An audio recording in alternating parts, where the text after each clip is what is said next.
Imagine living a life where everyone loves what you have, but no one loves who you are. He's Marcus Reed, billionaire CEO. The kind of man whose every move makes headlines, whose every word carries weight, whose every smile is envied by millions. But for all his power, he has never known real love. And then it happens.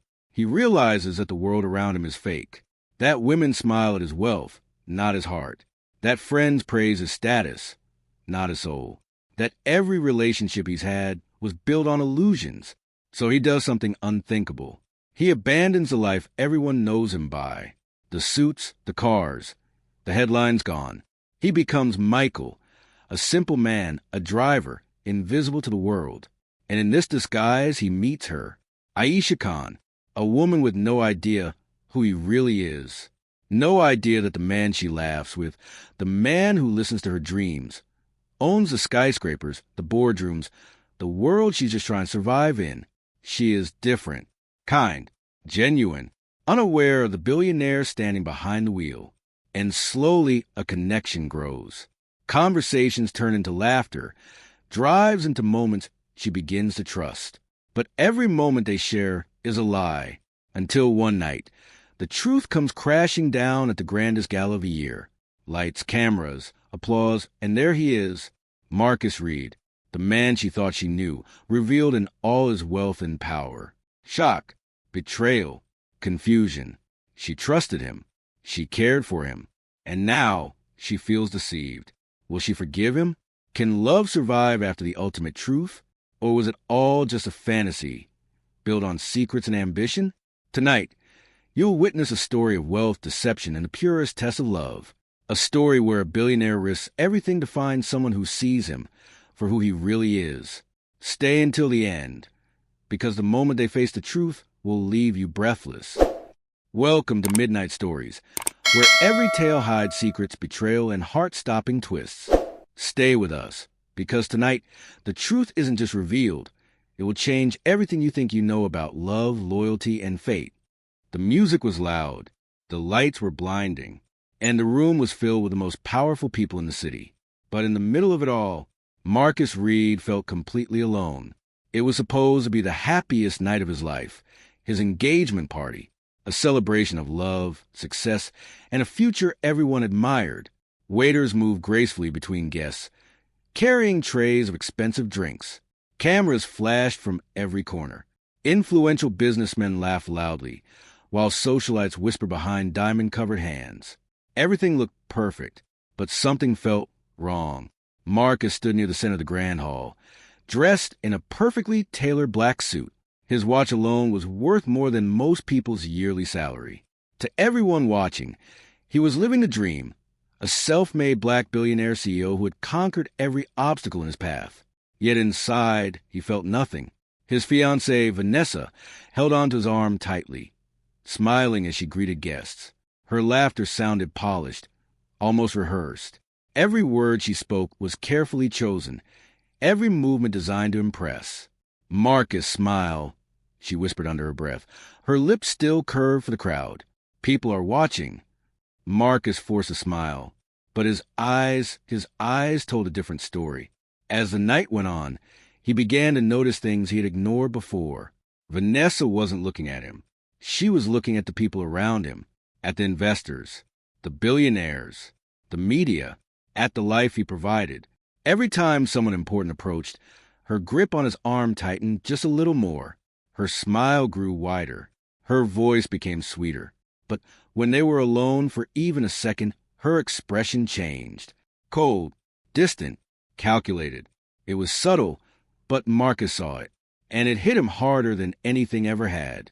Later that evening, Marcus stepped away from the crowd and walked toward the balcony. He needed air, space, silence. The moment he stepped outside, the noise faded behind him. For the first time that night, he could hear his own thoughts. The city lights stretched endlessly before him, glowing like stars on the ground. This was his empire, his success, everything he had worked for. So why did it feel so empty? He loosened his tie and took a deep breath. That's when he heard voices behind him. Vanessa and someone else. Marcus froze. "I mean, of course I love him," Vanessa said, her voice lower now, more real. But let's be honest, look at his life. Who wouldn't want this? A man chuckled softly. You're lucky. Not everyone gets to marry a billionaire. Vanessa laughed. I know. And once we're married, everything becomes easier. The connections, the money, the lifestyle. I've secured my future. Marcus felt his chest tighten. Each word hit like a hammer. Not a single mention of love. Not a single mention of him. Just what he had, what he could give. He slowly stepped back, making sure they didn't see him. In that moment, something inside him broke. All the years of hard work, all the sacrifices, all the battles he fought to build his empire. And this is what it led to? People who didn't see him. People who only saw his wealth. Marcus looked down at his hands. Hands that built everything from nothing. Hands that were now surrounded by people who didn't truly care. A painful realization settled in his heart.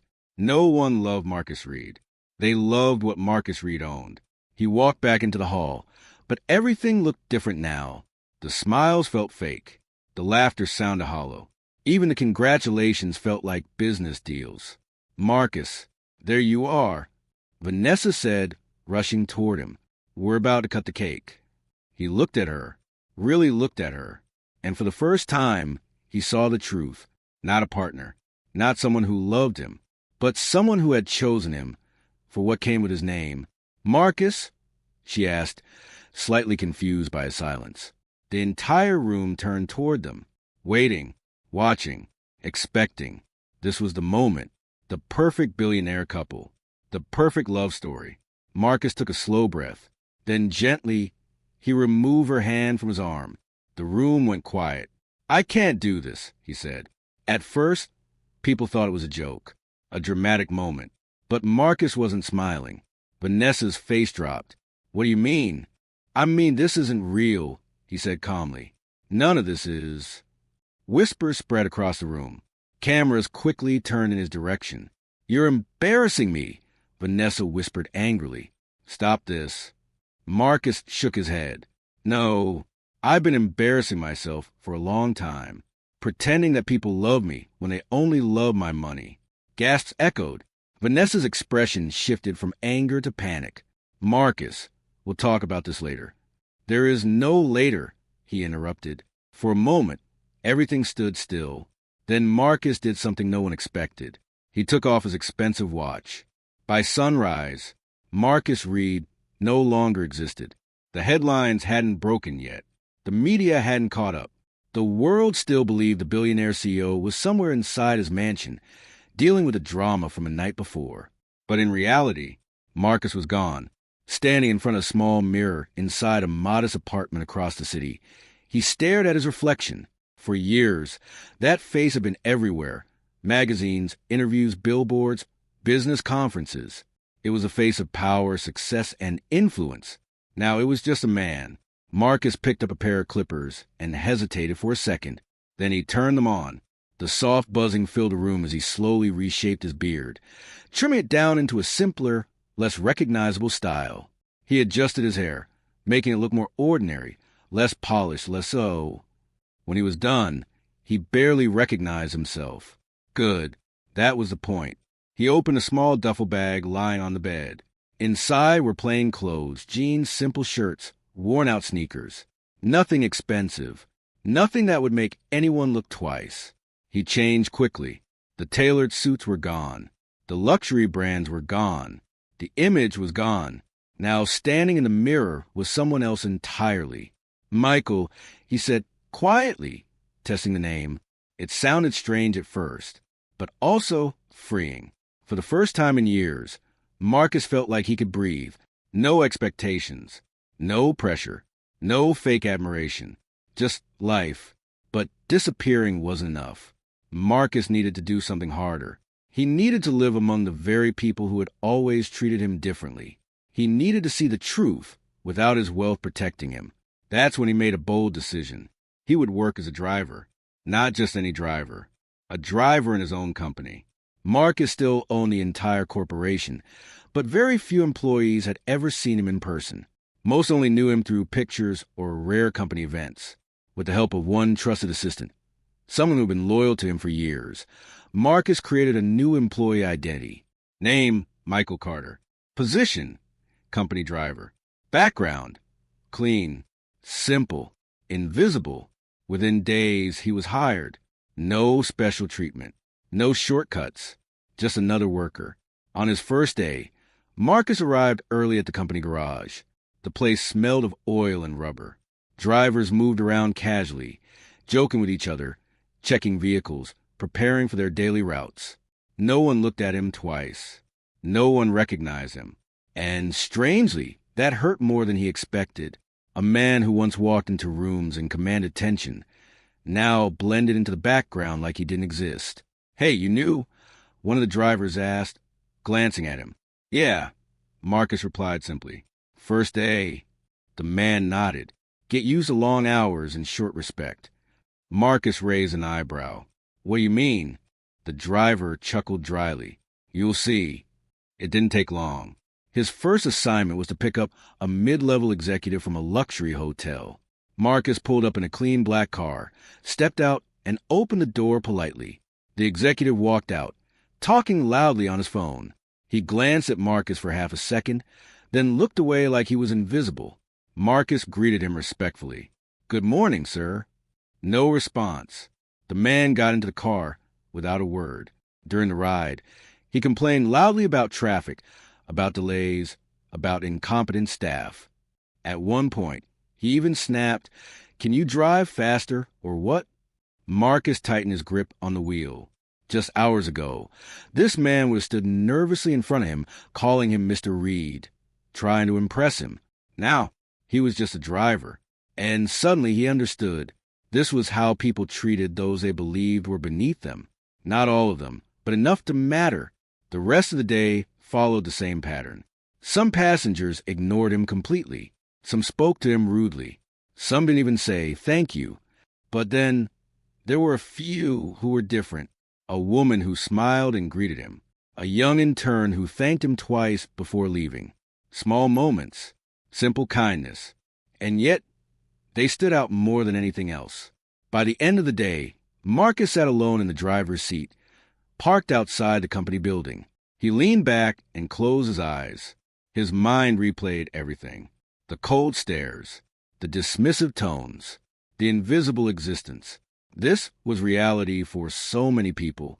People who worked hard, people who deserved respect, but were treated like they didn't matter. Marcus opened his eyes slowly. For the first time in his life, he wasn't looking at the world from the top. He was seeing it from the ground, and it changed everything. "This is what I needed," he whispered to himself. Not the luxury, not the power, but the truth. Because somewhere out there, he believed there had to be someone who didn't care about status. Someone who would see him, not his money, not his title, just him. And until he found that person, Marcus Reed would remain hidden, living as Michael, watching, learning, and waiting. Because this time, he wasn't looking for success. He was searching for something far more rare. Real love. The rain poured heavily that afternoon, turning the city streets into rivers of blurred lights and reflections. Marcus, now Michael, sat quietly behind the wheel, watching the drops race down the windshield. It had already been a long day.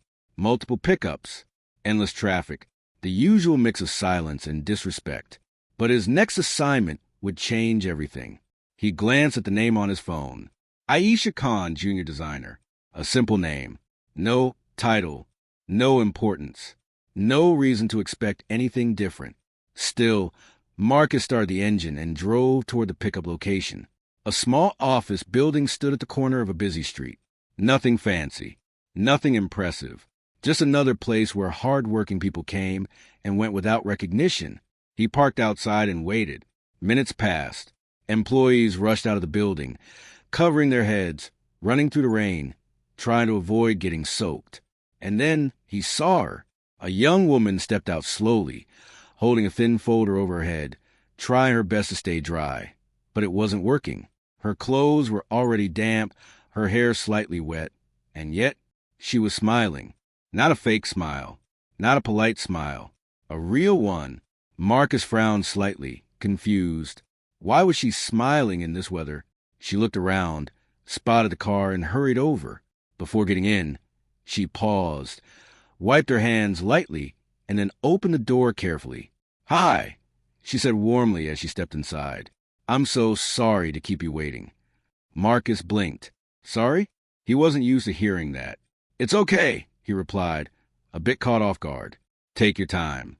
She closed the door gently, making sure not to slam it. Most people didn't care, but she did. As she settled into her seat, she let out a small laugh. "Wow, I really thought I could beat the rain. Clearly, I was wrong." Marcus couldn't help it. He smiled slightly. That was new. He adjusted the mirror. "Where to?" She told him the address, then added softly, "And thank you for coming in this weather. I know it's not easy." Marcus paused for a second, then nodded. "It's part of the job." Still, something about her tone felt different. Not forced, not superior, just human. As he drove, silence filled the car, but it wasn't uncomfortable. After a moment, she spoke again. "Do you mind if I ask how long you've been doing this?" Marcus kept his eyes on the road. "Not long." "Do you like it?" The question surprised him. No one had asked him that before. He thought for a moment. "It's interesting." She smiled. "That's a safe answer." He glanced at her briefly through the mirror. She wasn't looking at her phone, wasn't acting busy. She was actually present. "I guess I'm still figuring it out," he admitted. "That makes sense," she said gently. "Most people are." Her words lingered in the air. Most people are still figuring it out. For some reason, that hit deeper than it should have. As the car moved through traffic, she looked out the window, watching the rain. Then she said something unexpected. "You know, people don't realize how important jobs like yours are." Marcus raised an eyebrow slightly. "What do you mean?" She leaned forward just a little. "I mean, you get people where they need to be. Safely. On time. That matters. But a lot of people don't say thank you for that." Marcus felt something shift inside him, because she was right. And she noticed. "I guess not everyone thinks about it that way," he said. She shrugged softly. "That's their loss." For the first time since he started this experiment, Marcus felt seen, not as a billionaire, not as a CEO, but as a person doing a simple job. And somehow it meant more. The rain began to slow as they reached her destination, a modest apartment building. Marcus pulled over and stepped out quickly, opening the door for her. She smiled again. "Thank you." As she stepped out, she noticed the rain was still falling lightly. Without hesitation, she opened her bag and pulled out a small umbrella. Then she did something no one had ever done before. She held it over both of them. Marcus froze. "You don't have to," he started. "It's fine," she interrupted gently. "You'll get wet too." He looked at her, really looked at her, and for a moment, he didn't know what to say. No one had ever cared about him like this, without knowing who he was. They stood there for a second under the small umbrella, the world quiet around them. "Thank you for the ride," she said again. "I hope you have a good day." "You too," he replied softly. She turned and walked toward the building. Marcus watched her go. Something about that moment stayed with him. The way she spoke, the way she treated him, the way she didn't see him as just a driver. It was different, real. As he got back into the car, he sat there for a while, not starting the engine. His mind replayed every second, every word, every small gesture. In a world full of people who judged based on status, she had shown kindness without reason. No expectations, no hidden motives, just genuine respect. Marcus took a deep breath. For the first time since he started this journey, he felt something new. Hope. Maybe just maybe he had finally found someone who didn't care about money. Someone who didn't need to know he was Marcus Reed. Someone who saw him as Michael and still treated him with kindness. And as he drove away slowly, one thought stayed in his mind. This woman was different. After that rainy afternoon, something changed. At first, Marcus told himself it was nothing, just a kind passenger, just a rare moment in a long, exhausting routine. But the next morning, he found himself checking the driver's schedule earlier than usual. Scrolling, looking, waiting. And there it was. Aisha Khan, pickup, 9 a.m., a small detail. But it made his heart beat just a little faster. He didn't question it.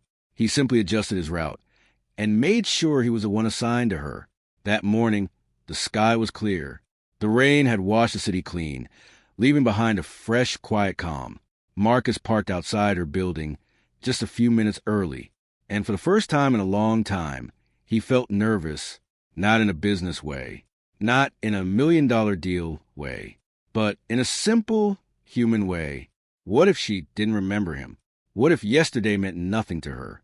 Before he could overthink it, the door opened. Aisha stepped out, this time dry, relaxed, and still smiling. When she saw the car, her face lit up slightly. "Oh, it's you," she said as she got in. "My lucky driver." Marcus couldn't help but smile. I guess so. That small recognition meant more than it should have. Most people didn't even notice drivers. But she remembered. As the days passed, their interactions became more frequent, not by coincidence, by choice. Marcus started rearranging his shifts just to be there when she needed a ride. It wasn't something a CEO would ever do, but he wasn't a CEO anymore. He was Michael, and Michael looked forward to those moments. Their conversations grew naturally. At first, it was simple. "How was your day?" "Busy." "Tired." Normal answers. But slowly, the walls came down. One morning, she sighed as she got into the car. "Rough day?" Marcus asked. She gave a small laugh. "You could say that." He waited. She continued. "My design got rejected again. Third time this week." Marcus frowned slightly. "Why?" She shrugged. "Apparently, it's not what the client are looking for." There was frustration in her voice, but also restraint, like she was used to disappointment. "You don't agree?" he asked. She shook her head. "I mean, I get that I'm still learning, but sometimes it feels like no one really sees my work." Marcus felt that deeply because in a different way, he had experienced the same thing, being unseen, being misunderstood. "I'm sure it's better than they think," he said. She smiled softly. "Thanks, that actually means a lot." And he realized something important. She wasn't fishing for compliments. She just needed someone to listen. Another day, their conversation took a different turn. "Why do you do this job?" she asked suddenly. Marcus glanced at her through the mirror. "Driving?" She nodded. He thought for a moment. He couldn't tell her the truth. "Not yet. I guess I wanted something simple," he said carefully. "Something real." She leaned back, considering his words. "That makes sense," she said. "Sometimes simple is better." Then she added quietly, "Less fake." Marcus's grip on the steering wheel tightened slightly. Less fake. If only she knew. As the weeks passed, something deeper began to grow. Not just conversations, not just comfort, but connection. They started sharing pieces of their lives. Aisha told him about her family, how she supported her younger siblings, how she worked late nights just to make ends meet, how she refused to give up, no matter how hard things got. "I don't have a choice," she said once. "People depend on me." Marcus respected that because he understood responsibility. But what surprised him most was her attitude. She didn't complain, didn't blame others, didn't act bitter. She just kept going with quiet strength. One evening, after a long day, she got into the car looking exhausted. He noticed immediately. "You okay?" he asked. She nodded weakly. "Just tired." He hesitated, then reached for a bottle of water he had kept in the car. "Here," he said, handing it back. She looked surprised. "You didn't have to." "I know," he replied simply. She smiled, and for a moment neither of them spoke. But the silence wasn't empty. It was comfortable, safe, but as their bond grew stronger, Marcus began to feel something else, something heavier. Guilt, because every smile she gave him, every honest conversation, every moment of trust was built on a lie. She didn't know who he really was. She didn't know that the simple driver she talked to every day owned the entire company she worked for, owned the building she entered every morning. owned the system that sometimes overlooked her, and yet she treated him with more respect than anyone else ever had. That truth stayed with him every single day. One afternoon, she said something that changed everything. "I think people focus too much on money," she said casually. "Like, they think it solves everything." Marcus stayed quiet. She continued, "But honestly, I'd rather have someone who understands me than someone who can just buy things." His heart skipped. "Really?" he asked. She nodded. "Yeah, because money can't fake real care." Marcus looked ahead at the road, but his mind was somewhere else. Because in that moment, he realized something powerful. If she ever found out who he really was, everything could change. The way she looked at him, the way she spoke to him, the way she felt. And for the first time in his life, Marcus Reed was afraid, not of losing money, not of losing power, but of losing her. That night, as he sat alone in his apartment, he replayed her words again and again. "I'd rather have someone who understands me." He leaned back, staring at the ceiling, because the truth was, he was no longer just observing, no longer just testing. He had crossed a line, somewhere between the conversations, the laughter, the quiet moments. He had fallen for her. And now, everything was at risk, because the longer he stayed hidden, the deeper the connection grew. But the truth could destroy it all. And as he closed his eyes that night, one thought refused to leave his mind. How long could he keep pretending before everything fell apart? The invitation arrived on a quiet afternoon. Aisha stared at the email on her screen, reading it again and again. "You are cordially invited to the annual executive gala." Her eyes widened slightly. The executive gala? That wasn't for people like her. It was for top executives, major clients, and high-level staff. The kind of event where decisions were made, where powerful people gathered. So why was she invited? She scrolled down. Selected employees will be recognized for their contributions and potential. A small smile formed on her face. "Maybe," she whispered, "this is my chance." For months, she had been working tirelessly, even when her designs were rejected, even when no one seemed to notice her effort. And now, maybe someone finally did. But then, another thought crossed her mind. What would she wear?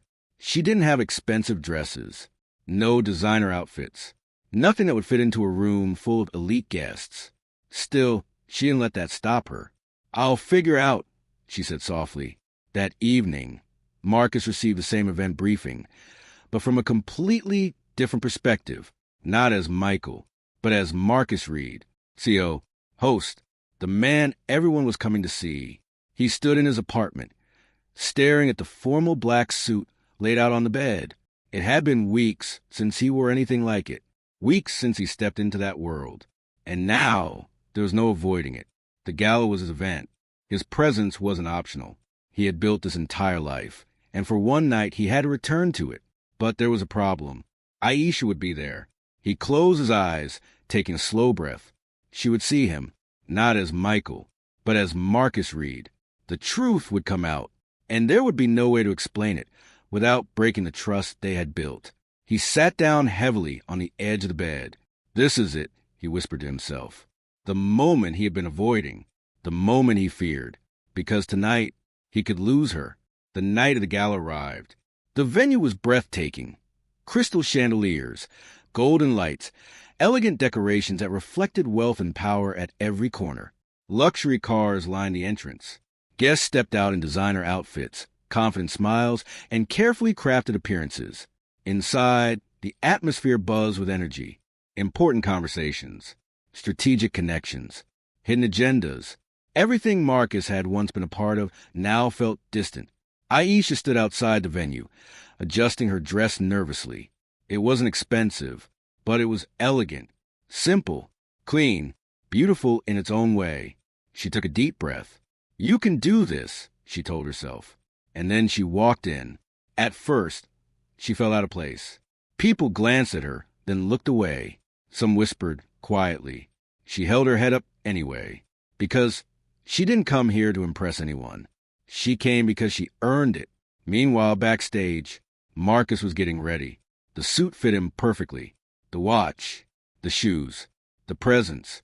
Everything about him screamed power, but his expression was different. Not confident, not proud, just tense. "Sir, it's time," his assistant said. Marcus nodded slowly. As he walked toward the stage, the familiar feeling returned. The spotlight, the attention, the expectation. But this time, it didn't feel like success. It felt like a test. Out in the crowd, Aisha picked up a drink and tried to stay calm. She looked around, taking in the environment. This is a different world, she thought. Then suddenly, the lights dimmed slightly, the room grew quieter, and a voice echoed through the hall. "Ladies and gentlemen, please welcome Arcio." Aisha turned toward the stage, not expecting anything unusual, not expecting anything that would change everything. And the visionary behind this company, Marcus Reed. The name hit her ears, but it wasn't a name that shocked her. It was a man who walked onto the stage. Her heart stopped, her breath caught. Her mind refused to process what she was seeing, because standing there in a sharp black suit, confident, powerful, recognized by everyone, was not a stranger. It was him, Michael, the driver. "No," she whispered under her breath. Her eyes widened as she stared at the stage. The same face, the same voice, the same man she had talked to, laughed with, trusted. But now, everything was different. The crowd applauded loudly, but Aisha couldn't hear it. All she heard was the sound of her own heartbeat, loud, fast, confused. "This can't be real," she thought. But it was. Every moment they shared flashed through her mind. Every conversation, every smile, every truth she believed. And now it all felt like a lie. Marcus stood at the podium, looking out at the crowd. And then he saw her, standing there, frozen, shocked, hurt. Their eyes met. And in that moment, he knew, she knew. After the speech, the event continued. But for Aisha, everything had changed. She didn't stay. She couldn't. She turned and walked out of the hall. Her steps quick, her mind overwhelmed. She needed answers. She needed space. She needed the truth. Outside, the cool night air hit her face. She tried to breathe, tried to understand. But nothing made sense. Why would he lie? Why pretend to be someone else? Why build a connection based on something that wasn't real? Tears filled her eyes, not just from anger, but from disappointment, because what she felt was real. "Aisha." She turned. Marcus stood a few steps away. No suit could hide the tension in his face. No title could protect him now, because in front of her, he wasn't a CEO. He was just a man who had lied. "Please," he said softly, "let me explain." She looked at him, her voice trembling. "Explain what?" she asked. "That you're not who you said you were?" Marcus swallowed. "I am who I said I was, just not completely." She shook her head. "No, you're Marcus Reed, the billionaire CEO. Not Michael." Silence. Heavy.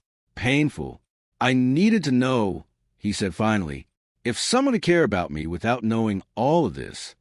Her eyes filled with tears. "So, you tested me?" "It wasn't like that." "It was exactly like that," she interrupted. Her voice broke. "And I trusted you." That word hit him harder than anything. Trusted. Marcus stepped closer. "I never meant to hurt you." "But you did," she said quietly. Another silence. This one deeper. Because there were no more excuses. No more lies. Just truth. Standing between them. Fragile. Broken. And uncertain. And in that moment, Marcus realized something terrifying. Finding real love was hard. But keeping it, after breaking trust, was even harder. The silence between them felt heavier than anything Marcus had ever faced. No boardroom battle. No billion-dollar risk. No public failure. Nothing compared to this moment. Aisha stood in front of him, her eyes filled with emotion. Pain, confusion, disappointment. And for the first time in his life, Marcus Reed had no control, no power, no influence. Just consequences. "I don't understand," Aisha said softly, her voice trembling. "All those days, all those conversations, were they even real? Marcus stepped forward, careful, slow, like one wrong move could push her further away. They were real, he said immediately. Every word, every moment. I meant all of it. She looked at him, searching his face for something. Truth, maybe. Then why lie? She asked. The question was simple, but the answer wasn't. Marcus took a deep breath. Because my whole life, he began, people have only seen what I have, not who I am. He paused, choosing his words carefully. I've had people pretend to care, pretend to love me, but in the end, it was always about the money, the status, the power. Aisha's expression softened slightly, but the hurt was still there. So you decided to test people, she said. I decided to protect myself, Marcus replied. I needed to know if someone could see me without all of this. He gestured slightly, referring to his world, his wealth, his identity. And I found that in you. Aisha looked away. Her heart wanted to believe him, but her mind kept replaying the lie. You should have trusted me enough to tell me the truth, she said quietly. Marcus's chest tightened. I know, he admitted, and that's my mistake. No excuses, no justifications, just truth. I was afraid, he continued, not of losing money, not of losing my reputation, but of losing the one real connection I had. Aisha closed her eyes for a moment because she understood fear. She lived with it every day. Fear of failure, fear of not being enough, fear of losing the people she cared about. But still, this isn't just about fear, she said. It's about trust. Marcus nodded slowly. I know. Another silence fell between them, this time not angry, but uncertain. Days passed. No calls, no messages, no rides. For the first time since they met, there was nothing, and the absence felt louder than anything. Marcus sat alone in his penthouse, staring at the city below. Everything was back. The luxury, the status, the power. But something was missing, something important. He'd picked up his phone more times than he could count, only to put it down again. What could he say? How could he fix something like this? For once, he didn't have a solution. On the other side of the city, Aisha sat in her small apartment, lost in thought. Her life had returned to normal. Work, stress, responsibilities. But her mind kept going back to him, to Michael, or Marcus. She didn't even know what to call him anymore. What hurt the most wasn't who he was. It was that he didn't trust her with the truth. And yet, she couldn't deny it. What she felt for him was real. The way he listened, the way he cared, the way he saw her when no one else did. That couldn't have been fake, could it? One morning, as she got ready for work, she paused, looking at herself in the mirror, tired, confused, but honest. What do I really feel? She whispered. And deep down, she already knew the answer. Later that day, something unexpected happened. Marcus made a decision, not as a CEO, not as a billionaire, but as a man who had made a mistake. He left his office. No assistants, no security, no luxury car, just himself.